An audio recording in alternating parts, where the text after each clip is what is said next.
In recent years, significant changes have taken place in the Sunflower State with regards to bicycling and walking. The launch of the new Eisenhower Legacy Transportation Program, or IKE as it's called, presents a great opportunity to understand what's been done so far and what's on the horizon for multimodal transportation in Kansas. We'd like to welcome you today to Let's Talk Sunflower Petals and Pedestrians. We're talking today with Maggie Dahl, the Deputy Secretary of Planning, Administration, and Communications at KDOT. Our host today will be Michael Kelly, the Policy and Advocacy Manager here at Bike KC. We're starting today with everybody on mute. Just to keep the conversation flowing for right now, we are recording this session and we'll be sharing the link to this recording tomorrow in a follow-up email. If you haven't got a chance yet, please introduce yourself in the chat box. That's also the place where you can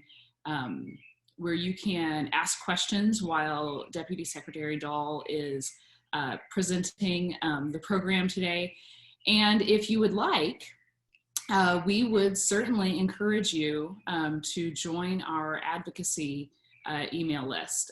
If this is the type of programming that you're interested in and you'd like to hear more about what's going on in Kansas and across the region, we encourage you to text BikeWalk KC to 52886, and that will automatically link you to our advocacy mailing list. Pardon me. So, welcome to everyone. We would like to give a shout out to our partners at Bike Walk Wichita and Topeka Cycle Project for bringing us all together today. They've been really instrumental in helping us get this rolling. And I will continue to make as many bike and pedestrian puns as I can. So I'm sorry about that. I know that Michael appreciates it at least. The pandemic is accelerating many trends and big changes that were already in progress this year. And our Let's Talk series is a conversation with regional leaders to find out how that acceleration is happening locally for the transportation, health, equity, and sustainability issues that are core to our mission, as well as some intersectional issues that often overlap with our work, things including racism, housing, economic development, and more. Bike Walk is happy to host today's event, like I said, with our key partners with the Topeka Community Cycle Project, Bike Walk Wichita, and the Kansas Department of Transportation. Michael, I'm going to turn it over to you and let you continue the conversation. Thank you everyone once again for joining, and we're eager to continue this program.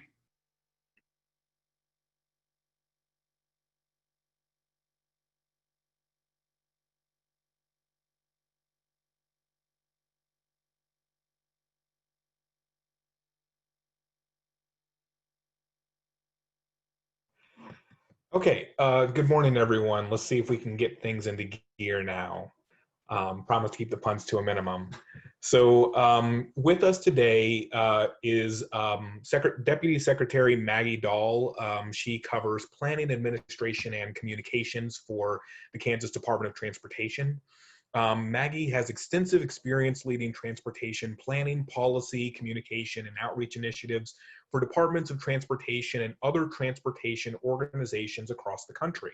She brings more than 15 years of experience in the transportation industry, working in both the public and private sectors. She spent almost 8 years at KDOT before leaving in 2012 to work in the consulting industry, returning to KDOT in 2019. She is a graduate of the University of Kansas. We won't hold that against her, where she earned a Master of Public Administration degree and a Bachelor of Science degree in journalism. Go Wildcats.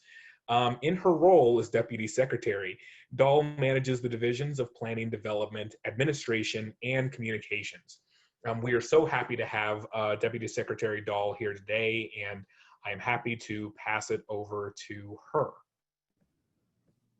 Fantastic, Michael. Thank you, Liz. Thank you.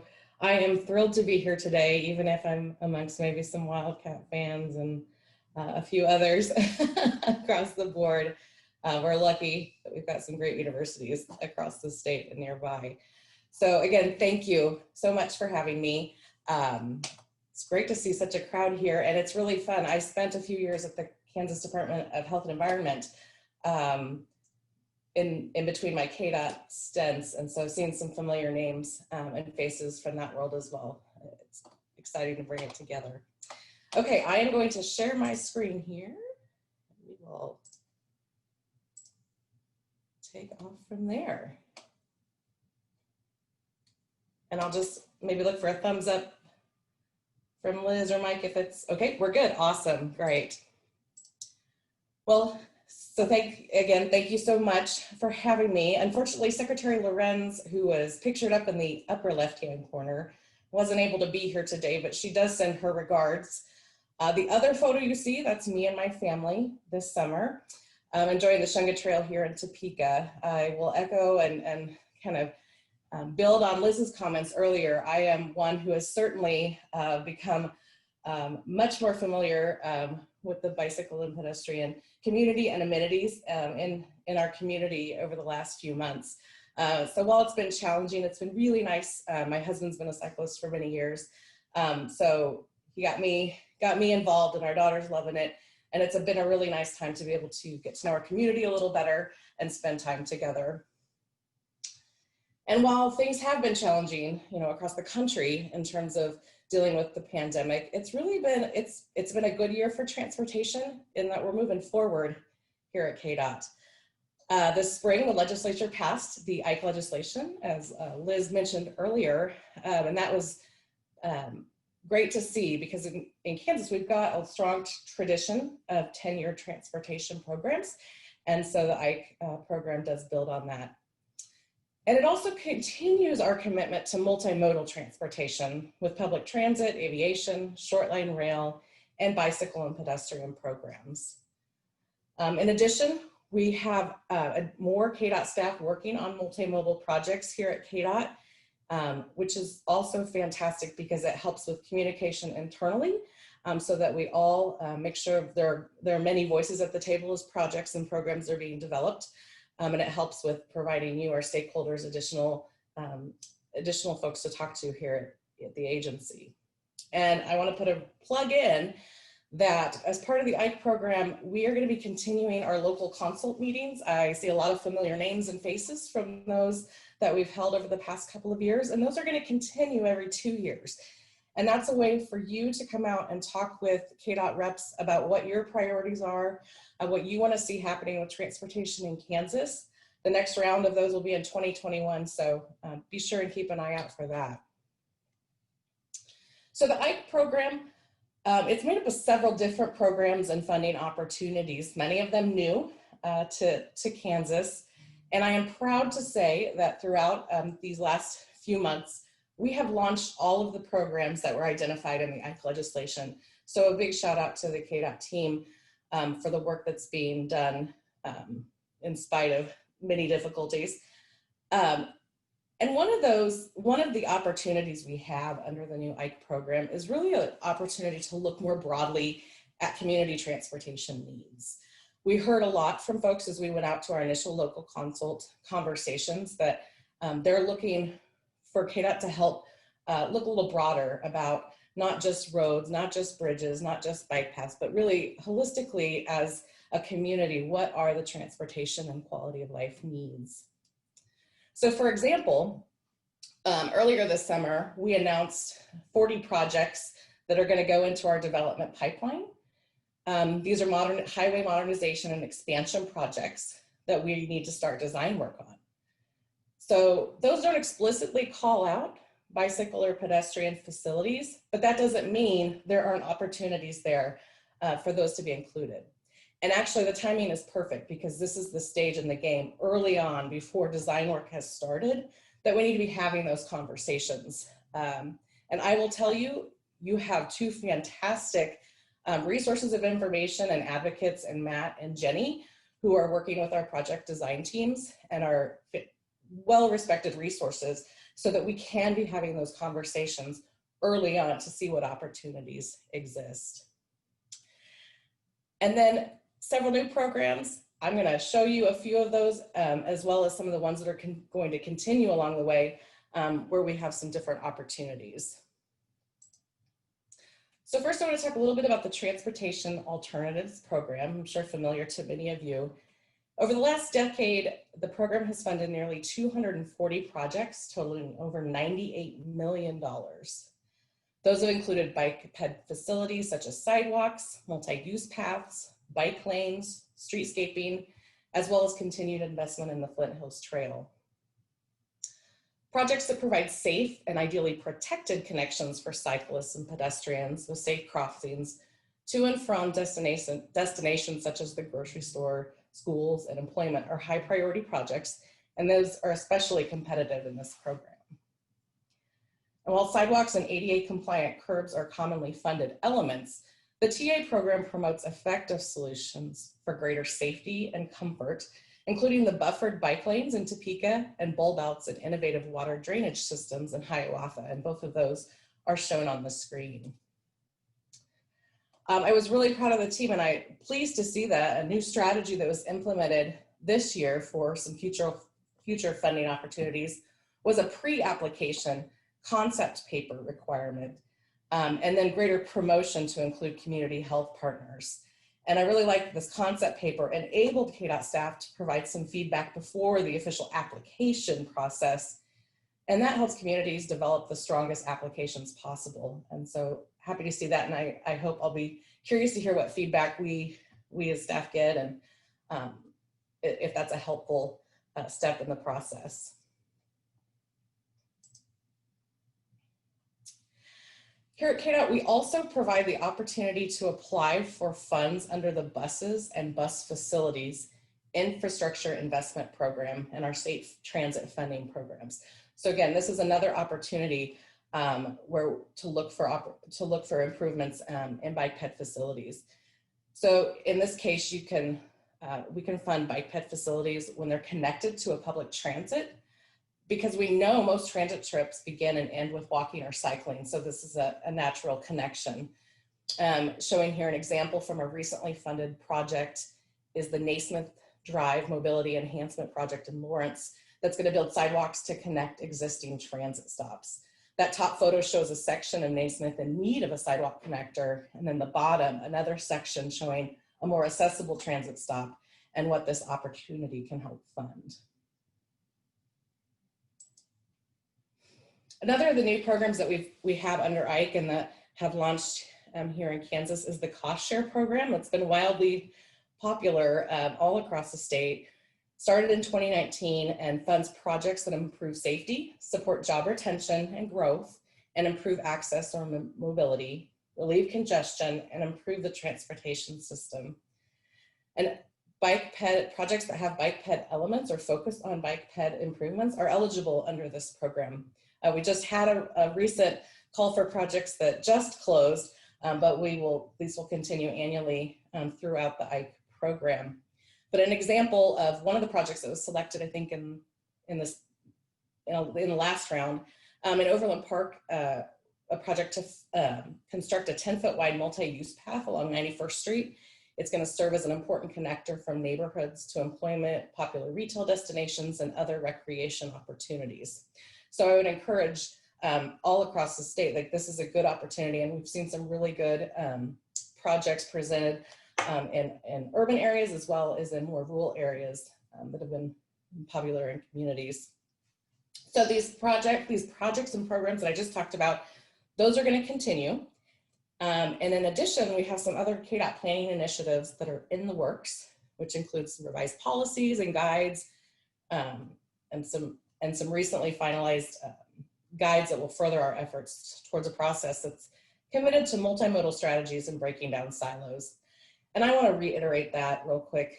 As we head into a heavy load of projects that are going to be in development here at KDOT, we are encouraging, and there is a feeling of collaboration and working together, especially across our agency.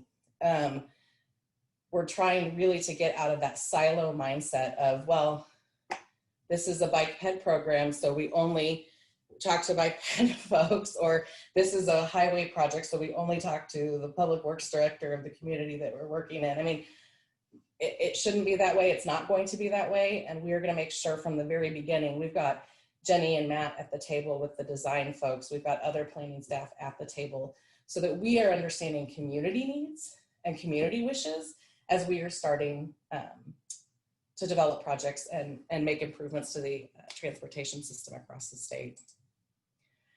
So a few other things we do want to highlight: the Kansas bicycle map. We continue to be the source for that map here at KDOT. And we've had an overwhelming number of requests, I hear.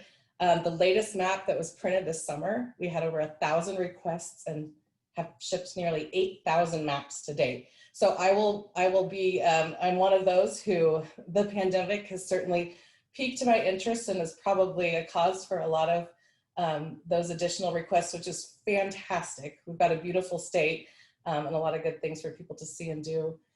KDOT also has a collection of interactive maps that provide a higher level of detail, allowing for cyclists to choose routes based on their comfort level and their preferences.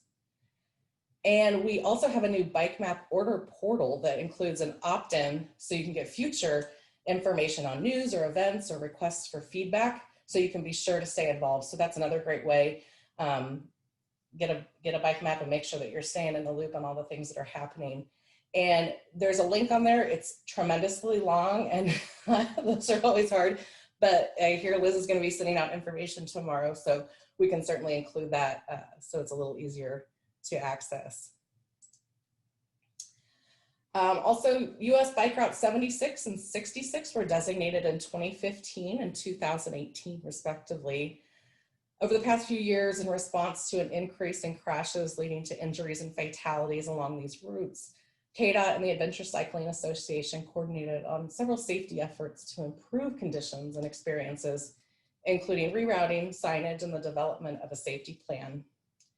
These efforts led to a greater consideration for cyclists in the revised KDOT rumble strip policy, which was just finalized here very recently. And so now you'll see that a section of the policy was revised, clearly indicating that when a highway is to be reconstructed or constructed, the project must refer to our CanPlan ArcGIS system, which has specific layers to highlight routes that are most likely used by cyclists. If it's along one of those routes, the project leads or the design team is asked, they need to communicate and coordinate with the KDOT Bike Ped coordinator for the best course of action.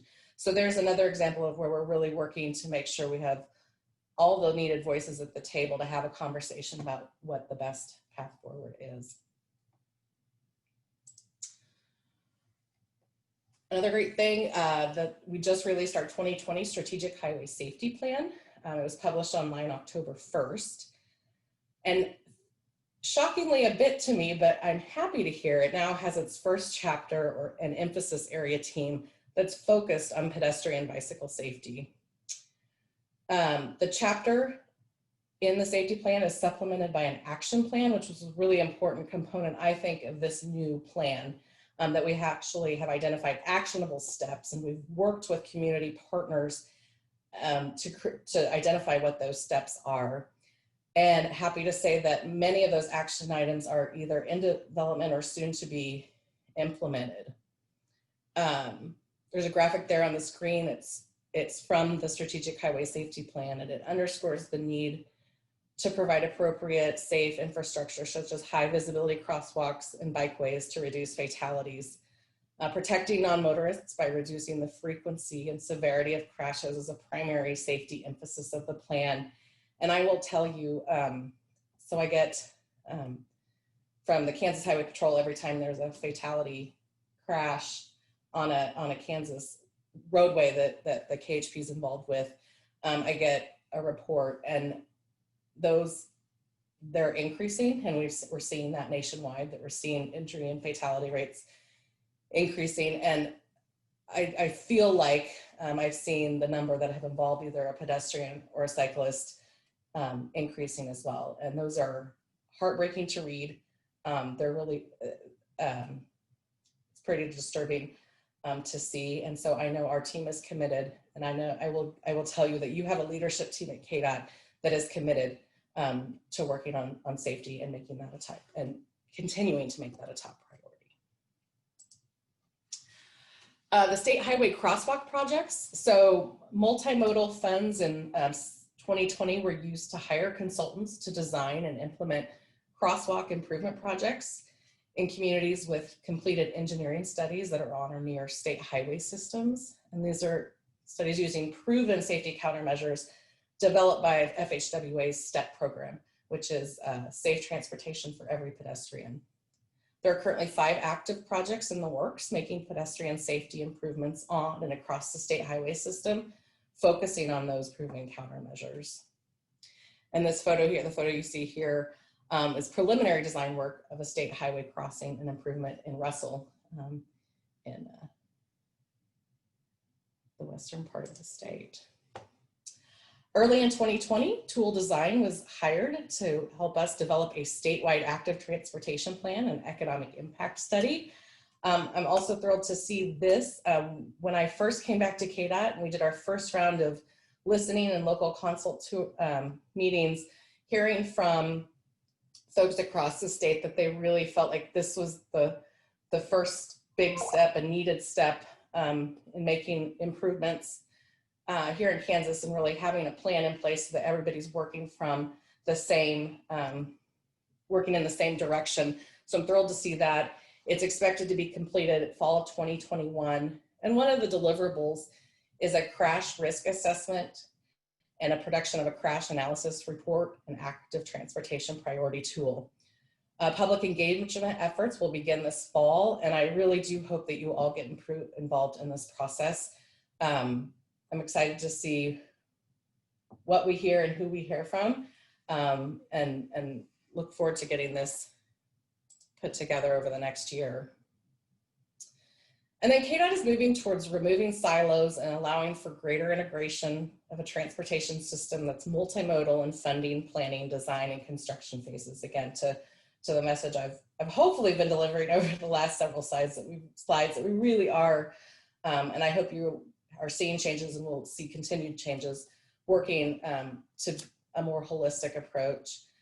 KDOT engineers and consultants frequently are requesting feedback from our PedBike staff and information on the best design guides in the planning and decision-making stages, so that we make sure we're best addressing efficiency, safety, and comfort for non-motorized users of the transportation system.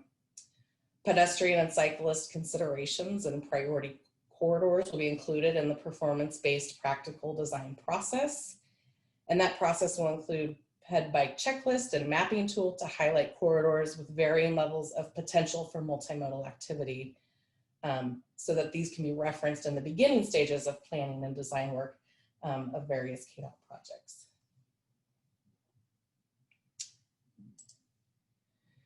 And then, as the attendance here is clear, the strong intersection between transportation and community health is evident. So I want to talk a little bit about the importance of that collaboration between KDOT and other partners, commerce, education, public health. Those are all important, but today focusing really on public health, we know public health partners work to increase access to opportunities for physical activity to improve the health of the population. And the main strategy used is to increase physical activity levels through walking and cycling, especially as a transportation option. Public health partners also work to improve access to healthy food, medical care, schools, and employment, all key equity issues. Recognizing that many Kansans do not have access to a vehicle, improving conditions and connections from homes to these critical services so that they may be traveled safely by foot or bike is another key strategy.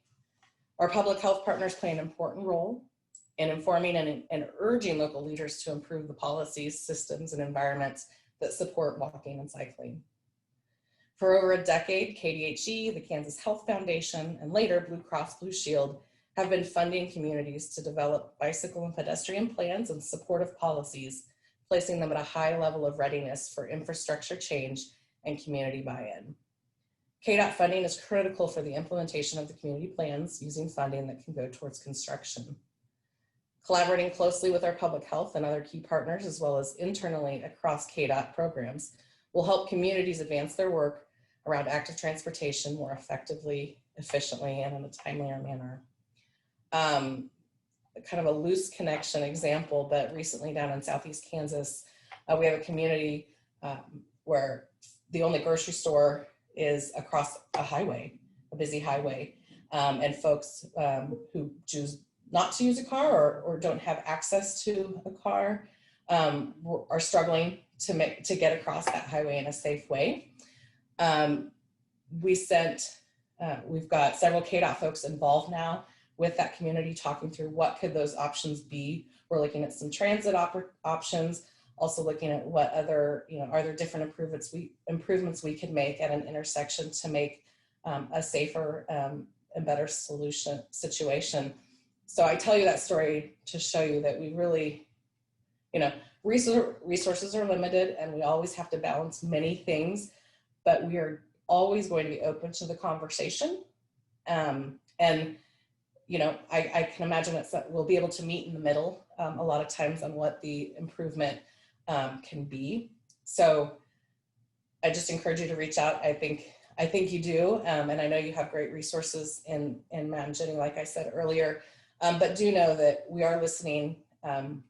We know the importance of these to quality of life in communities, and we want to continue those conversations. So with that, sometimes I talk a little too fast, so I probably zoomed through it, apologies, but I do want to leave time for questions and comments and feedback, and I'm thankful. I have Jenny and Matt here. I know Christy Wilson I saw is also logged in, so they will certainly have much more technical and specific detailed information, but would just love to hear from folks who are on the line.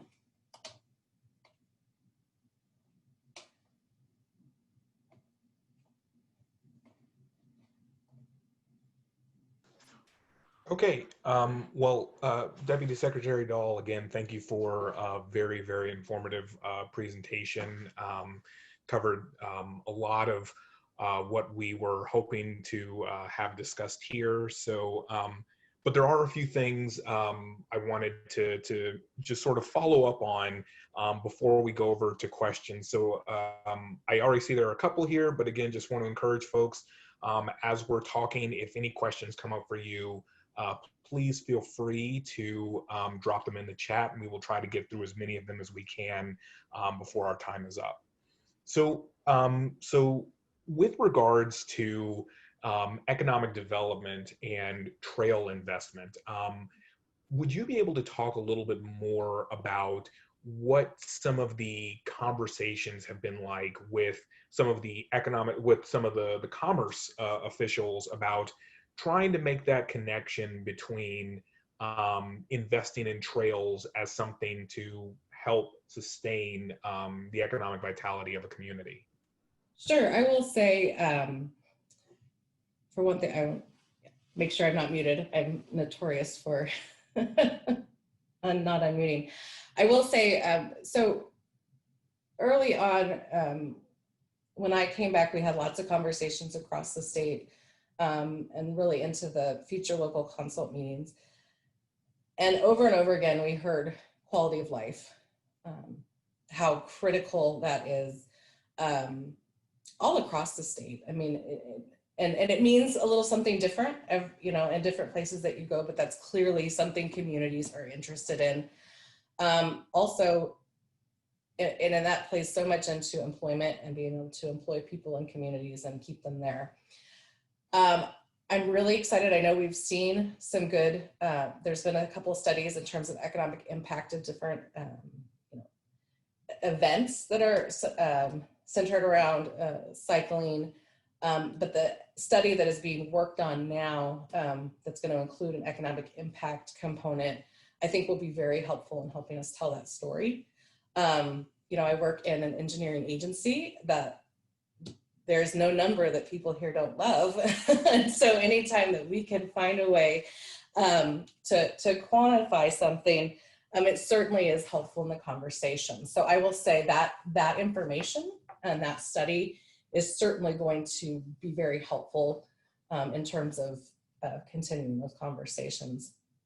And I don't know, Matt or Jenny, if you have any more information on some of what we'll be able to what we're going to be getting, or I see Tammy is on the line too, and I think has been working on that. I don't know if there's anything more.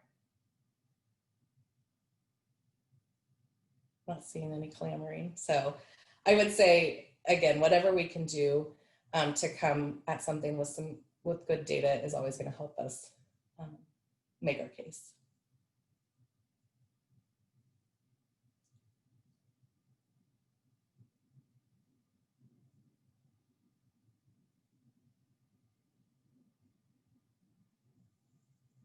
Sorry about that. Yeah, so, and kind of following along on those lines, obviously a big part of this is important for rural communities that are trying to find ways to kind of bring in tourists and things of that nature. Can you speak a little bit more to kind of what's kind of driving that kind of change and that interest?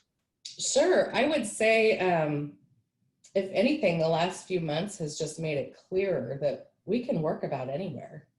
I don't have to be sitting in, a big high-rise building in a downtown urban community. I can just as easily be sitting at home or at my mom's home if I'm going to stay with her. And so I think before the pandemic hit, we were starting to hear more discussions around the reason it's quality of life issues are so important, because people are looking for those amenities. And so if a rural community can offer those amenities, they are much more likely to attract additional people to the workforce and encourage people to stay. So that's why I think you'll see broadband is a huge conversation going on. I think that's going to be the other component that's going to make that more possible. But again, it's really about creating a community where people want to be. And also, it's creating opportunities for people who want to live in a certain community, but want an opportunity to get to work that doesn't involve them driving in their own personal vehicle. So that's a lot of what we were hearing. It's about recreation, but it's also just about getting to the things you need to. It's about getting to the grocery store. It's about getting your kids to school. And just providing opportunities. And play on that a little bit. That's one of the other big things that we're hearing from folks is opportunities and options, that they don't just have one way, but that we're providing more options in our communities. Absolutely. So I think this does kind of tie in with another question that I had, and then we'll start asking some of the questions from the audience here. But obviously, the pandemic has had an impact on everything that we're doing, and that includes obviously the work KDOT is doing to improve multimodal transportation across the Sunflower State. In your view, what at this point do you believe is KDOT's greatest need in order to be able to emerge from the pandemic in a way to better support the communities that want to expand those multimodal elements? I think one of the most helpful things is for us to really understand what your community's vision and desires are. And let's be real, it's going to take all of us coming together. In a lot of ways, that means funding to be able to make some of this happen. So from the beginning, if we can have conversations that really talk about, what are the options out there? What opportunities, what can a community bring to the table? What can KDOT bring to a table? I think just being upfront. But really, it's, we're not interested in going out there and building a bunch of stuff that a community doesn't like or doesn't want. I know it doesn't always probably feel that way to some folks.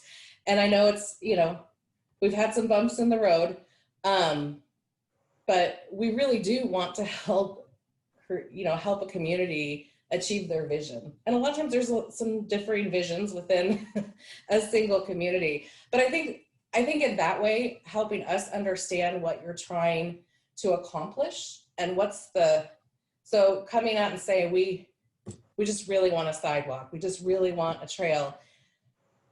Somewhat helpful, but coming to us and saying, what we're really trying to do is connect this part of the community to this part of the community. And what we're really trying to do is get people, the ability to get to a grocery store without having to drive their vehicle. If we can help understand the why behind what's being asked, that's really helpful and helps us have conversations, because maybe the solution you come initially with isn't going to work because of some other rules or engineering difficulties. But if we know why you're coming with that solution, we can work together maybe to find another option. So I think those things are really important, helping us to understand the why and talking about what your vision is. And I think continuing to participate in the processes like local consult are really important, so that we continue to hear about the needs that are out there and the programs that you think are important for Kansas. Sure. So and thank you very much for that. So we'll start asking some of the questions from the audience here. So the first question I see here is from Matt Stevens. I see the web app. Are there plans to develop an interactive mobile app with route planning functionality, perhaps in conjunction with Google Maps? Well, that sounds fantastic, Matt. I'm sure we're doing that, right?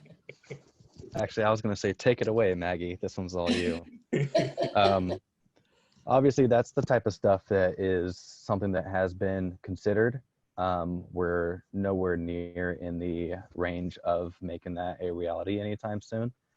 We did, however, just launch a brand new CanDrive platform, which does have some routing options on it for transit, walking, or biking. Unfortunately, I do not believe that that has much of an overlap with the information that we do have that is on in our interactive map.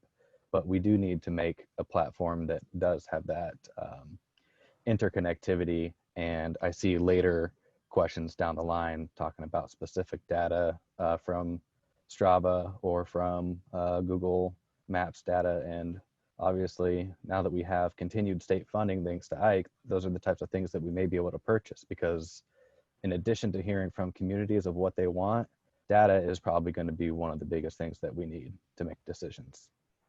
So Matt, will some of these ideas come out through the active transportation plan that's being put together? Some of these elements? So that and also from the strategic highway safety plan, I think action item number 1 is to improve our data collection through more permanent counter systems instead of the the annual 1 week a year type of collection. But again, purchasing that crowdsourced data is going to be a good opportunity for us. Excellent. Oh, thank you both for the tag team on the answer there. Sure. And so our next question is from Andy Fry from the Topeka Community Cycle Project. I'm happy to hear that KDOT leadership is focused on safety of all users. Who can the coalitions of advocates reach out to specifically within KDOT about bike ped safety legislation we're working on to make sure KDOT is at the table in legislative committee hearings with us? Great. Well, first I make sure that Matt and Jenny are in the loop and communicating with them. And then we will make Matt can work, Joel Skelly in our policy office is really our day-to-day contact on legislative issues. And Matt and Jenny can move Joel in, but keeping them in the loop. And then we'll get Joel included so that we make sure we know what your priorities are and what you're going forward with, and we can continue those discussions. Yeah, and that is another action item in our strategic highway safety plan, is to have sort of a working group that monitors that type of activity so that we can, when given the opportunity, provide our support and encouragement for changes that we feel would benefit road safety. Excellent.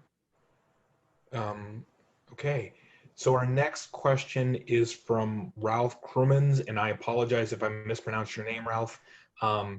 Is this the new version of transportation alternative grants, or is it in addition to the previous grant program? I'm not quite sure what he means there, but if you guys want to take a stab at trying to answer that, feel free. Yeah, Matt, I'm I not. don't. Oh, it looks like Ralph just popped up if he can clarify, but I think that maybe he was asking about the concept paper. So it was like the pre-application app, and that was brand new to this round, and it was extremely helpful. We got a lot of great positive feedback from that. And so, yeah, Yeah, we'll be moving my, forward with that again. Matt, my question was just as far as funding of projects. I mean, we've had the TA grant for many, many years. Is this the new funding for that, or is this some additional funding that will continue on? So I didn't know if this is on or a placement of. The TA program is strictly federal. We get that through the federal process for surface transportation programs. What we talked about as Ike is state. So that's generated from state funds. We've got additional funds. Completely separate. Yeah, Oh. additional funds, completely separate, different rules, a Right. little bit more flexibility. That was my question. Yeah, appreciate it. Good. Yeah, of course. Thank you for the clarification, Ralph, and thank you Yeah. for answering that. Okay, so our next question here is from Lori Kessler. Can KDOT help work as a connector between city planning and engineering and health coalitions and health departments? Like letting a health department know that a city is applying for or working on a project that will affect walking and biking?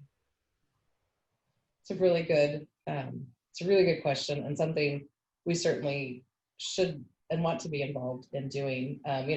Everywhere will have some different dynamics, and everything's unique. But we certainly we have a public affairs manager in each of our districts across the state, and then we've got resources here at headquarters. So I do think Matt may be following up with Lori to get a few more details on because I do think that could be helpful. I mean, I hear more often than I want, a business pop up and say, I had no idea you guys were going to be doing this project. I didn't know that my staff wouldn't be able to access, the build, and I thought, well, we've been designing this thing for years. Why, we need to be out there. And I think you'll see a renewed emphasis on that from KDOT of making sure that we're helping communicate across the communities. But certainly if we can help play a role in that, it makes sense that we help in that way. Yeah. So I think Jenny could actually add a lot to this if she's able to be unmuted. I think I think there we go. I think the most important step would be, like, in something we tried to do was put out the call for project concepts. We put it out broadly, and we made sure our public health partners were included in that. So that's really like where the most impact can occur. So like as community health advocates or those working in the community health area, like when you find out about those calls and say your community has a master bicycle pedestrian plan or safe versus school plan, that would be the time then to reach out to your city folks or county folks and ask them, are you applying? Like, here are the priority areas. So really encouraging that application to start, and then maybe being involved in what projects are then prioritized in that application. Okay. So there's a question here from Matt Stevens. I kind of want to expand on it just a little bit more because I think that there's a good question here. So he asked if there's a collaboration with MoDOT, but this is an interesting question to ask, is how does KDOT cooperate with MoDOT and other neighboring state departments of transportation on projects around multimodal transportation? Sure. Well, I think you certainly, on a project by project basis, there are a lot of coordination in terms of on the engineering side. I mean, our planning staff is actively involved in the NPO in the Kansas City and both the Wichita region, which helps facilitate that. But Jenny, Matt, I might let you talk a little bit about, are we having those collaborative discussions with MoDOT staff similar to yours about, priorities in these different multimodal areas? And is that an area that I'm sure we could do better? We always can. Is that an area where we need to be focusing some more? It's definitely an area where there could be improvement, but like you mentioned with the MPOs, luckily we have 2 bi-state MPOs along the Missouri border. So we do have, some communications between them that kind of, bridge the gap in some needs. However, outside of the MPO, we've also done some work with MoDOT through the city of Joplin when we designated our USBR Route 66 in Southeast Kansas. And, we shared information about what the process was that we went through to do our plan designs for the signing of the route, the designation of the route, and what kind of funds we've used for this type of stuff. And there's been a little coordination there. Then the other coordination has been mostly through Wildlife Parks and Tourism and their possible routes for making connections through the Rock Island or the Katy Trail to the Flint Hills Trail. So I'm sure that type of stuff would be more of the type of collaboration we'd work on, more so than design guidance for things that happen across over the state. Okay. So you think we have we have time for a couple more questions, and we'll probably wrap things up. First question, are there plans to hire a statewide Safe Routes to School coordinator from Kim in Wichita? Matt, I will let you take that one. That's in your group. Well, the question is there a plan for it? No, to put it simply, there isn't a plan for that. However, we've tried quite a bit to promote places that TA funding is eligible to hire a Safe Routes to School coordinator. And we are working right now to improve our use of Safe Routes to School projects in the Transportation Alternatives program, because we no longer have a state program. That program was removed several years ago by the federal legislation of, I believe, MAP 21 made that change. So we've done our best to continue in supporting those types of projects because they're very beneficial, very popular. Once we can get a better understanding of how to monitor these and how we can track their benefits to the area, then we can start, looking at what we can do to make it more of a repeatable practice across the state. But anyone is more than welcome to apply for the fundings to support their own regional or USD Safe Routes coordinator. Jenny, is there anything you'd like to add on that? I know there's a little bit more maybe on the KDHE side of things that you may be aware of. Yeah, I know we, as a team, and that includes Christy Wilson, we do our best working with communities, and we do fund communities to do Safe Routes to School plans, and moving forward, we're looking at funding for preliminary engineering costs and more of the education programs in addition to the construction.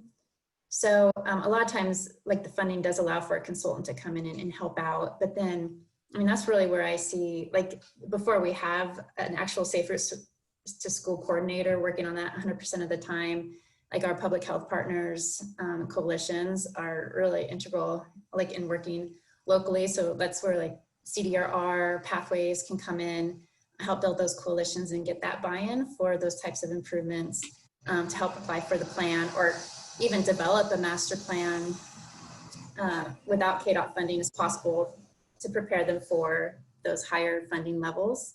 So like finding out ways where we can build on each other's strengths in that area. So there's other opportunities besides just the coordinator, but yeah, that would be ideal. Okay, and our final question before we wrap things up, are there any plans or funding for connecting the Wichita region to the Prairie Spirit Trail near Iola?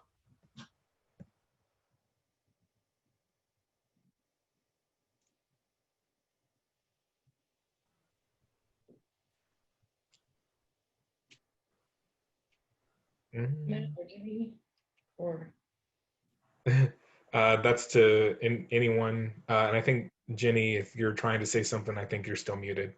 oh, Matt says he's muted again. Yeah, Oh. I was muted again too. Again, you know, the question being, are there plans or funding? Maybe no to the plans, and yes, there's always funding that would be available, you know, through the TA program, but what that would take to make that connection is probably a few years worth of the entire pot of funds that we would get. But making those types of connections are part of the plan or the design behind that multimodal checklist for the practical, we always fumble on this, the performance-based practical design checklist. And then also, it doesn't just apply to the rumble strip policy, checking with us on opportunities for future projects. That's also an opportunity where we would say, hey, this is only 50 miles of a rural 2-lane highway to make this type of a connection. So if we can throw in a few extra dollars at this and maybe add a 10-foot paved shoulder that's protected for bidirectional traffic, like that's the type of opportunities that we'll soon be seeing more of. Okay. Well, with that, again, I want to thank Maggie, Jenny, and Matt for taking the time to answer the questions. I will turn it over to Liz to wrap it up and take us out of here. Thank you, Michael. Thank you, Maggie. Thank you, Jenny and Matt and everyone who joined us today. I am really excited about this. I think that we've got some great advocates statewide and also at the state level. So thank you all for joining us. Thank you for bringing your questions. I am going to promote our next event coming up next week.